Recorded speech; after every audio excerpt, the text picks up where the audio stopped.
So on this channel, we looked a lot at Hashcat and how we can crack passwords with that and stuff, but we haven't really covered John the Ripper at all. And there's some very, good use cases for it, even independent of your usage of Hashcat.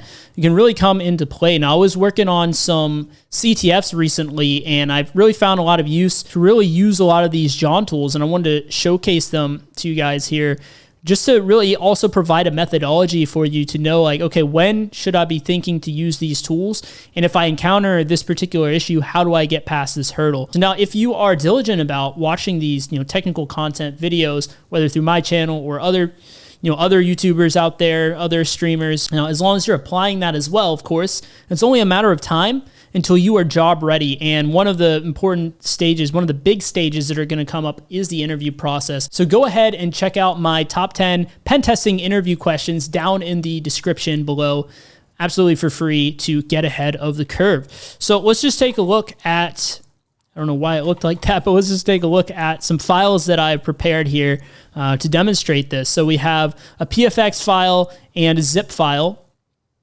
So we'll start with the zip file. A lot of times you might encounter various file types, right, that when you try to interact with them, you realize that they're password protected. So if we tried to unzip this file, one thing we would see is that it's prompting us for a password. If we try to, guess some password, put it in, we get the wrong password. And, after 3 attempts, then it just locks us out and we got to try again. But we won't be able to really find it. I mean, there's a very slim chance we'd be able to find the password that way unless they just did a very weak password that we could easily guess, right?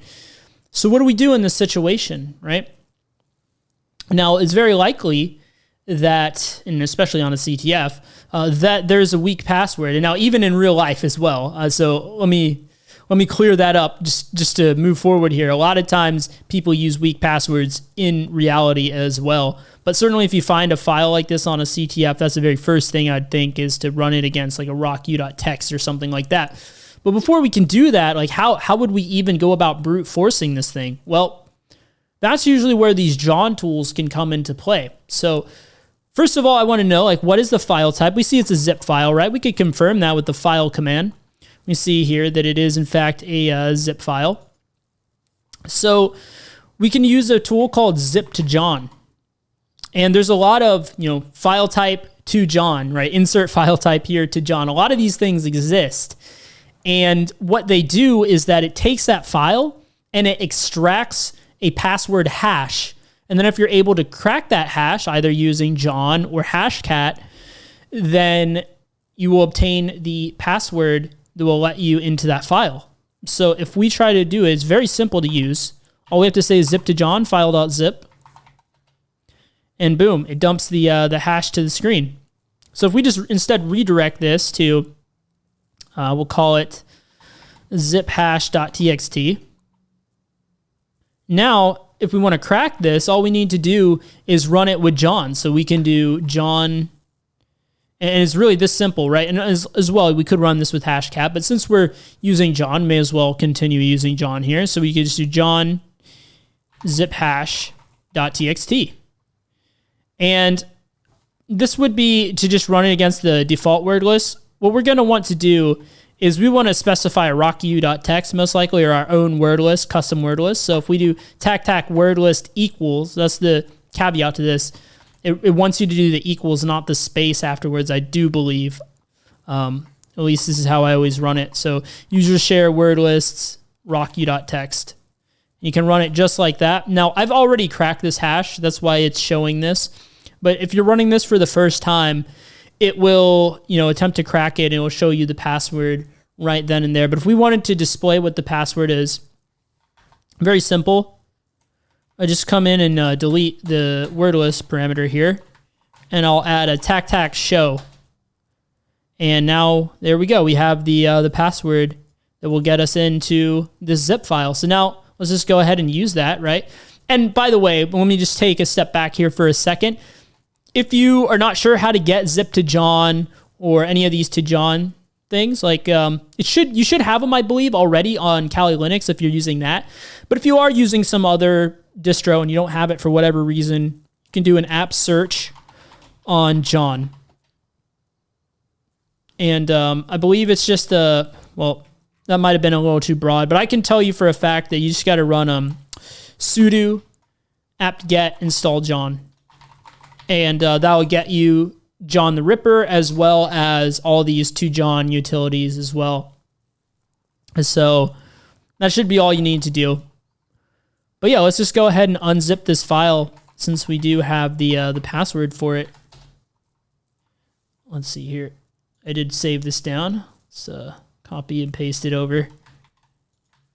So I put that in, and now we see that it extracted the files from that zip file, and it did that successfully. So basically, it extracted a PFX file, and I just went ahead and renamed it just so I don't end up doxing the challenge or anything like that, because I don't want to give any spoilers. I want you guys to be able to do the CTF. I won't mention which one it is. If you know type of thing, right? If you know, you've probably already done it. But yeah, if you ever have a PFX file, right, you can run file on that just to confirm. Sometimes you can get more information off of that. This one, not too descriptive. Of course, we could take to Google, start researching what is a PFX file and all that. Let me just save us some time. I've already tried to open this one, and once again, I was prompted for a password. It was password protected. And when I was first doing this challenge, I wasn't, personally, I'm not too familiar with PFX files, so, I had to kind of think my way through this, and then I was like, okay, it's password protected. What if I could somehow extract a hash from that? Could I crack that and obtain the password? So then that got me thinking, and this is a good methodology, I think, in general, when things are password protected. It got me thinking, okay, is there a 2John utility that would allow me to extract that hash? So then I took to Google and looked that up, and I found out, yes, there's actually a PFX to John file, right? So if I just run PFX to John against file.pfx, now I was able to extract the hash for that as well. So let's just go ahead and redirect that to a file called pfx hash.txt. And now we can try and crack that with John. So I think I was about to type hack, but yeah, we're going to hack this, right? So John pfx hash.txt, and also we'll add in the word list.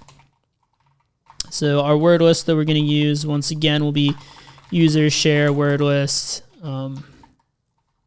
rocku.txt. And we'll let that run. Now, once again, I've already cracked this one, so we can just simply view it by using the show command, and we would have that password as well in order to get into that file and then go from there. And similarly, there's a bunch of other file types you might encounter, and I think it's always good as part of your methodology. If you're not sure, just look it up and see if there is some kind of to-John utility, because if you're able to get that hash and they're using a weak password, then generally it's pretty simple to break into that. So hopefully this helped you guys out, and if you have any questions, as always, drop them in the section below. And if you want to get on some more technical content just like this, I have that on the screen right now. I'll see you guys right over in those videos. Thanks for watching.